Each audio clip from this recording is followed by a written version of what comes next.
Nasusugatan ng Pilipino sa nakikita natin ngayon, kababuyan sa gobyerno.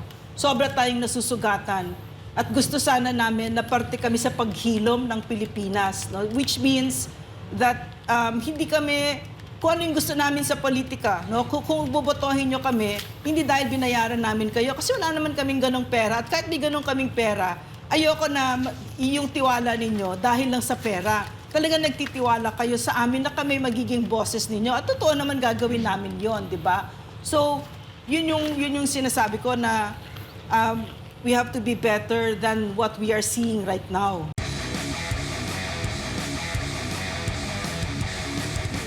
When mapteng ay labita kom in, mayat ay rabita kom in, mayong gabi sa atong tanan, lalo sa ating indigenous nations all throughout the country. It's a pleasure and a privilege to be here kasi siyempre kami sa umaga kayo sa hapon, no?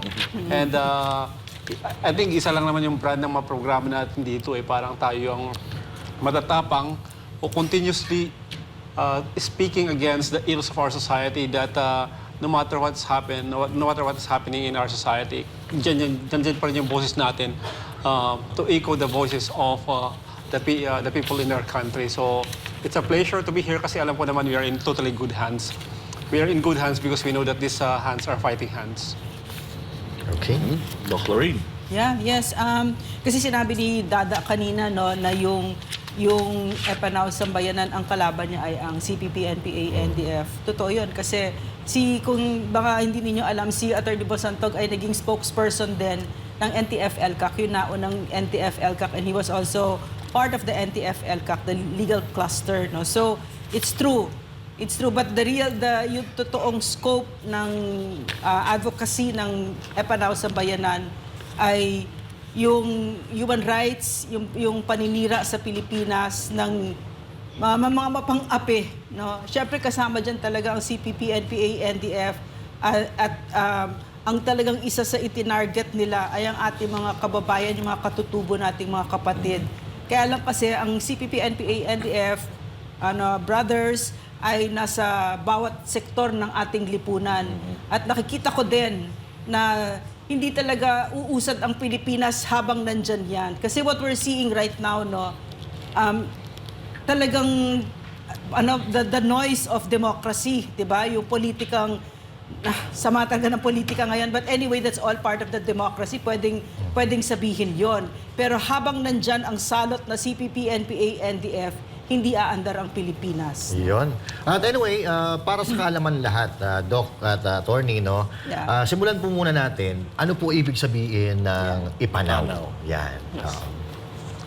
Ang ibig sabihin ng Ipanao, isa itong term na malalim na nanggaling sa mga kauna-unahang Pilipino, the first Filipinos. Ang ibig sabihin nito ay paglalakbay because the history of the indigenous Filipinos has been a story of struggle in historical injustices. Now, until now, they are fighting for their place in our society. And that's why we deem that the term that will represent not only the indigenous peoples, but our Filipino people, towards our movement in our place in the sun, so to speak, will be a journey. So the word Ipanao means a journey. Okay. Jay, may tanong ka? Pwede ko man dagdagan Sige yan. po. Kasi bakit, although na-invest ako, na may investiture ako, tinanggap ako ng mga katutubo, no? Binigyan ako ng pangalan, merong ceremonies na ganon, hindi naman ako talaga katutubo, di ba? Pero sa totoo lang, I have never felt that they are different from me, no? So, yun yung gusto natin, yun yung pangarap namin sa Epanao, na bawat Pilipino ay mamahalin at yayakapin ang mga kapatid nating katutubo. Yun. Kasi hindi tayo nagkakaiba, magkakaisa tayo dito. No, because what happened nung nasa NTF-ELCAC kami, no? Nalaman ko, natutunan ko na fully 60 to 90% ng NPAs ay galing sa ating mga kapatid na katutubo. So naging maliwanag kahit kay President Duterte na ito pala yung in-exploit, no, ng CPP, NPA, NDF. So habang tayo nandito sa Manila, napakasarap ng buhay natin, no, hindi natin alam, nagdadanak na pala ng dugo sa ancestral domains. So, and as a result of that, no, akala natin hindi natin nararamdaman, pero ang Pilipinas hindi lumilipad noon kasi nga yung mga katutubo nating kapatid, grabe ang dinadaanan nila. Okay. Pwedeng dagdagan ko yung kay Ma'am Doreen kasi as if si Ma'am Doreen ang nagsabi na maging part ako ng party list, no? Actually, dalawang former chairperson ng NCIP na mga purong katutubo ang nag-give way para lang siya ay pumasok. At nung nagkaroon ng parang Mindanao-wide consultation kung sinong gusto nilang maging part ng party list, yung pangalan ni Ma'am Doreen ang lumabas. She was invested in the name as Bai Pinandoy ng Ata Manubo ICC. At ang ibig sabihin nun is a woman who speaks with courage. Alright. So because she had been speaking the advocacy of the indigenous people for quite a time, kaya siya po ay pinili. At kami po ay nagpapasalamat kay Ma'am Doreen kasi tinanggap niya yung hamon na tatayo para sa party list. So, I'm sorry. Nung una kasi, nung una, sa totoo lang, alam ni attorney yon, ayoko talagang pumasok dahil hindi talaga ako politiko. I mean, never in my entire life, no? Pero ganun din, hindi rin naman siya politiko, di ba? Pero talagang tinakbuhan ko yan kasi alam ko magulo yung buhay na yan hanggang dumating sa panahon na nakita ko, kailangan ko ng tugunan to kasi talagang binibigay na sa akin talaga. No?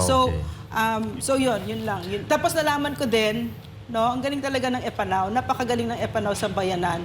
Kasi nga, marami tayong galit na sa party list system. Pero ang party list system, napakaganda niyan.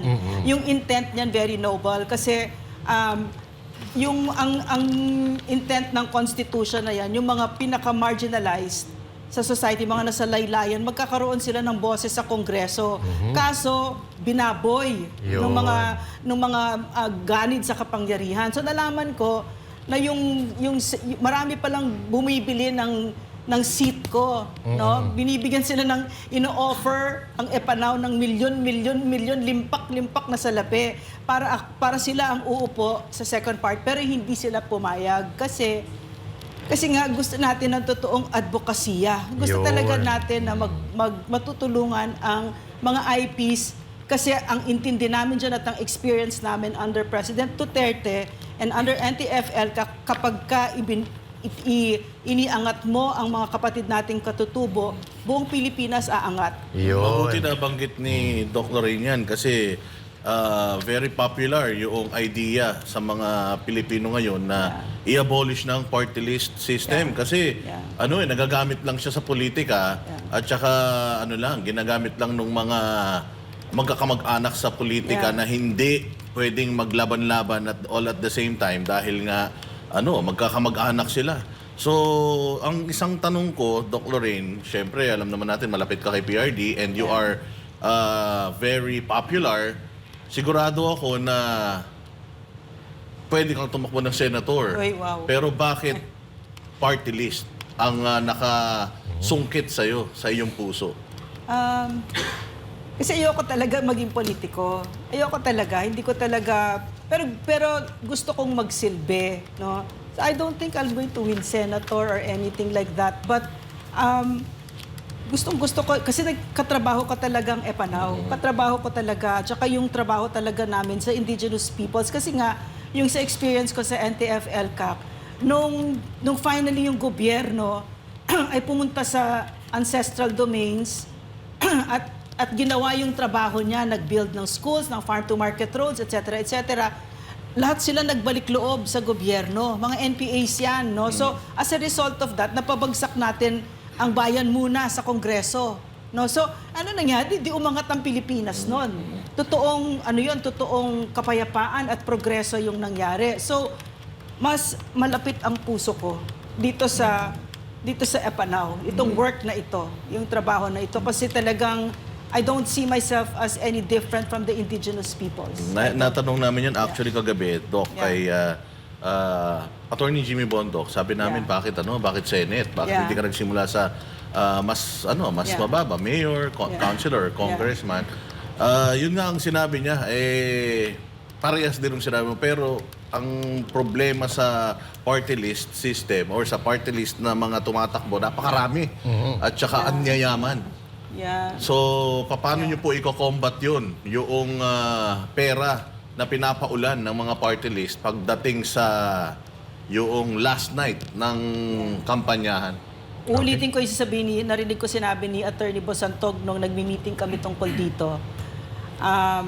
Kasi nga ino-offer ng tens of millions ang Epanao, no? Pero hindi sila pumayag. Sabi ko, bakit? Kasi sabi niya, meron silang alam na meron tayong alam na hindi nila alam. Ano 'yon? Prinsipyo, 'di ba? So, ang dami nating reklamo kasi na ang napakabulok ng politics, napakaganyan, no? So we realized that you really have to be yung change na gusto mo, ikaw gumawa niyan, no? So yun yung sagot ko. Ang gusto namin, yung palakad kahit pa lang sa kampanya, malinis kung ano yung pangarap namin para sa Pilipinas na, kasi nakikita ko, no, brothers, no? Opo. Nasusugatan ng Pilipino sa nakikita natin ngayon, kababuyan sa gobyerno. Sobra tayong nasusugatan. At gusto sana namin na parte kami sa paghilom ng Pilipinas, no? Which means that hindi kami, kung ano yung gusto namin sa politika, no? Kung bobotohin nyo kami, hindi dahil binayaran namin kayo, kasi wala naman kaming ganong pera. At kahit may ganong kaming pera, ayoko na yung tiwala ninyo dahil lang sa pera. Talagang nagtitiwala kayo sa amin na kami magiging bosses ninyo. At totoo naman gagawin namin yon, di ba? So, yun yung sinasabi ko na we have to be better than what we are seeing right now, di ba? All these things that we're seeing right now. Pero Attorney Bosantog and Doc Lorraine, nako, gaano po ba ka-importante ang Kongreso? Kasi baka yung mga kapwa natin Pilipino minamaliit masyado, congressman lang yan, distrito lang yan. Wag nating masyadong seryosohin yan. Focus tayo sa national, focus tayo sa mga senador. Doc, paki-educate sila. Ako, Lord, I tell you something, ha? Be first, ha? Be Yes, first. yes, yeah. My father was a congressman. So, my father passed away recently. And, how can I say this, no? I mean, hindi siya bayaran, hindi mo siya pwedeng bayaran. Yung sa amin naman, yung party list namin, national level naman yan no? So, buong bansa naman yan. Pero yung Kongreso, co-equal ng Senado yan. Magkaparehas yan, parehong independent. Pero anong ginawa sa Kongreso ngayon? It doesn't even look or even feel like the Congress of my father, binaboy. So, hindi Kongreso, hindi party list ang dapat i-abolish. Hindi Kongreso ang dapat i-abolish. Dapat palitan yung mga tao na nandyan, yung mindset, yung kultura. At hindi naman sila ang may-ari ng Kongreso, tayo ang may-ari niyan. And they are, unfortunately, the reflections of who we are. No? Third. Yes. From the name alone, no, House of Representatives, they are the one speaking and acting for in our behalf. Kumbaga, silang ating attorney in fact or abogado natin na who will represent the best values and traditions of the Filipino people. That's why it's called House of the Representatives. Hindi siya house ng mamahaling gamit, mga ganyan. Hindi siya house ng mga anak-anak ng politiko, ng mga political dynasties. Hindi siya house na ginawa para may puntahan yung mga asawa at anak ng mga congressman. It should be a house that will represent the best of the Filipino people. Yeah. And it is so important because the house starts with everything. All the laws that is being followed by the Filipino people, dyan po ginagawa. Yung power of the purse na tinatawag nila kung paano ilagak yung pera ng bayan na kung saan nanggagaling yung buwis ng mga atin, no? Tayong mga Pilipino, yung mga soldiers, police natin, teachers natin, mga pinagpaguran natin. That is the power that they had, no? Kung saan nila i-allocate yan para ang Pilipinas ay uunlad. That's how powerful and important Congress is, and that's why we're trying to be a part of it in order to say that some way, somehow, no, the voices from the voiceless communities are being represented. Okay, Like, so... I'm mixing it, ha? Sige. Like, nanonood tayo ngayon sa Kongreso, no? Nasasaktan tayo. Kasi, tayo ba yan? Boses ba natin yan? Yung mga pagnanakaw sa atin? Boses pa ba natin yan? Hindi na natin boses yan, di ba? So, but when a congressman like Congressman Marcoleta speaks out, di ba? Hindi ba natutuwa tayo? Kasi there's somebody there na nire-representante tayo. Di ba? Meron dyan, may boses ang Pilipino dyan. Kaso ang naririnig natin ngayon, boses na mga magnanakaw. Di ba? hindi na natin boses yan. In other words, kung yun yung gusto namin ibalik, no? At yun yung pangako namin. No? Ayoko kasi magsabi ng pangako kasi parang politiko na talaga ako. Yes. Pero yun naman yung track record namin na pag nandyan kami, magkakaboses talaga kayo. Yun. Walang makakapagpigil sa amin.